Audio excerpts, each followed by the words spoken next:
Out in the deep, dark depths of space, there are radio signals that astronomers don't understand. In 2007, the first and only repeating fast radio burst was discovered. That is until today. Hey, what's up guys? Tyler here with Secure Team. So this is actually pretty big news, especially when you have scientists and astronomers admitting that they've just detected something in deep space that they don't understand, and that the precise nature and origin of the anomaly is at this point unknown. And in these new reports plastered all over the web that you guys will likely see or already have seen, astronomers have now revealed details of mysterious signals, basically emanating from a distant galaxy, no less, picked up by a telescope in Canada. Now, for the sake of saving time, I'm just going to call these fast radio bursts by their acronym FRBs. Now, FRBs last only for a micro instant, these signals. However, despite how short they are, they can emit as much energy as the sun does in 10,000 years. And exactly what causes these high-energy surges of long waves at the far end of the electromagnetic spectrum remains the subject of an intense debate. And while more than 60 bursts have been cataloged since 2007, there is only one other, later observed in 2012, that was classified as what is called a repeater, as in a signal that repeats over and over, more than once at the same level or from the same location. This is how you know that you're not just getting some random signal bouncing off in space somewhere. And so to kind of put that in context, if you ever have seen the movie Contact in 1997, just like in the movie, when you pick up something that is repeating or identical, repeating over and over from space, that could be a very good indicator that it is of an artificial nature. And so now, for the second time in history, they have detected another very unusual repeating signal coming from the same source about 1.5 billion light years away. An astrophysicist from the University of British Columbia said, quote, "Knowing that there is another signal suggests that there could be more out there. And with more repeaters and more sources available for study, we may be able to understand these cosmic puzzles, where they're from and what causes them." So this telescope, which was only up for about a year and consists of 4 100-meter-long semi-cylindrical antennas, was set up to scan the entire northern sky each day. And despite just being set up last year, it had detected 13 of these radio bursts almost immediately, including this repeater. So just to be clear here, we pick up strange radio signals all the time from space, but usually they're just one-off signals. When you get a repeater like this, which we've only heard twice, those are the ones that make astronomers sit up in their chair and go, wow, where did that come from? And so the findings were published in the journal Nature, and while hopefully we'll get more details, I would urge all of you to read up on some of these mystery signals that have been picked up in space.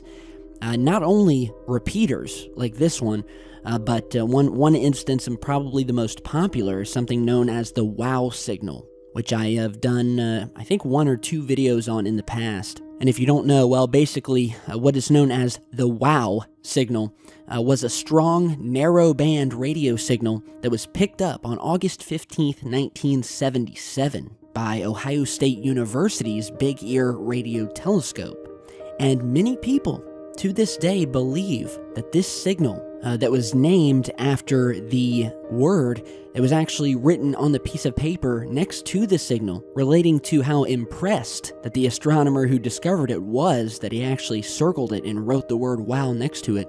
It lasted, the signal, for the full 72-second window that the telescope was able to observe it, and it hasn't been detected since, despite several subsequent attempts. And while there have been many hypotheses about where it came from, including natural and man-made sources, none of them adequately explains the result. And to this day, the WOW signal remains the strongest candidate as being an alien radio transmission ever detected. Now, recently, there was an article you may have heard of where one astronomer claimed that he had pinpointed the source of the WOW signal and stated that, well, maybe it was a passing comet that no one knew about. However, his colleagues have said that they are still very skeptical of this explanation, noting that comets don't emit radio waves in the right way, with many astronomers today admitting that the comet theory cannot and does not explain the mysterious WOW signal.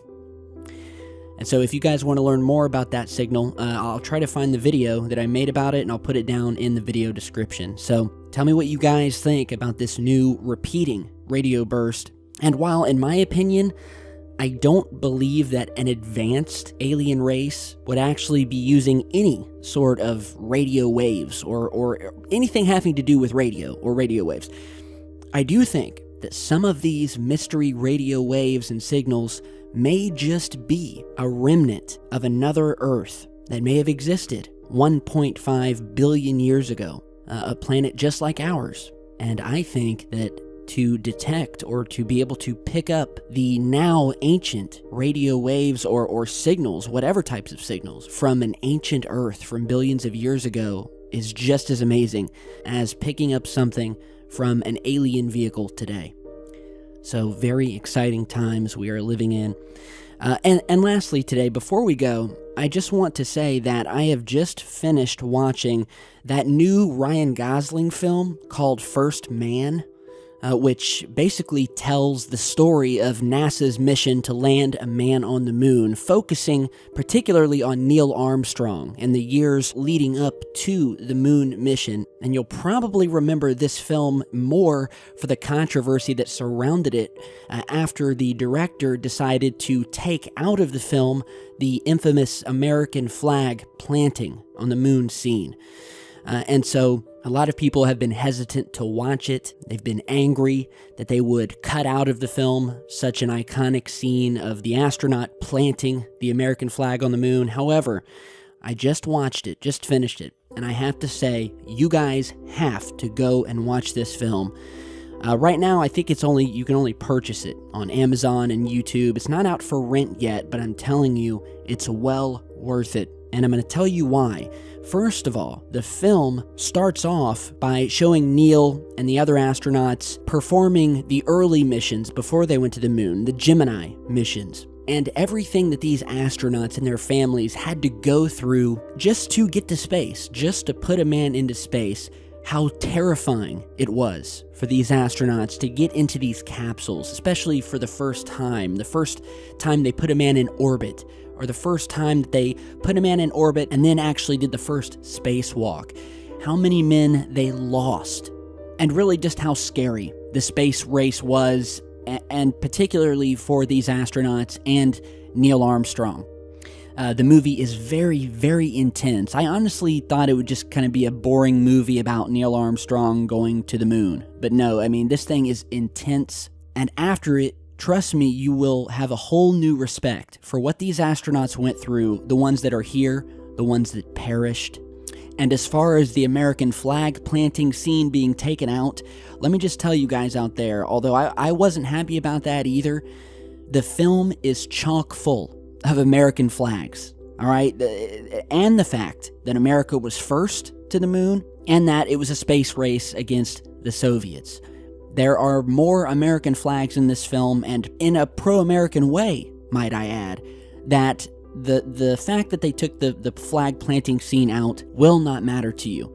In fact, they actually do show the flag planted on the moon, just not the actual planting of it. So trust me, guys, if there's ever a movie about space, especially going to the moon and Neil Armstrong, this is it. Ryan Gosling does an amazing job. It's not a puff piece. It's edge of your seat. And I thought it was really awesome. So if you get a chance, go see First Man.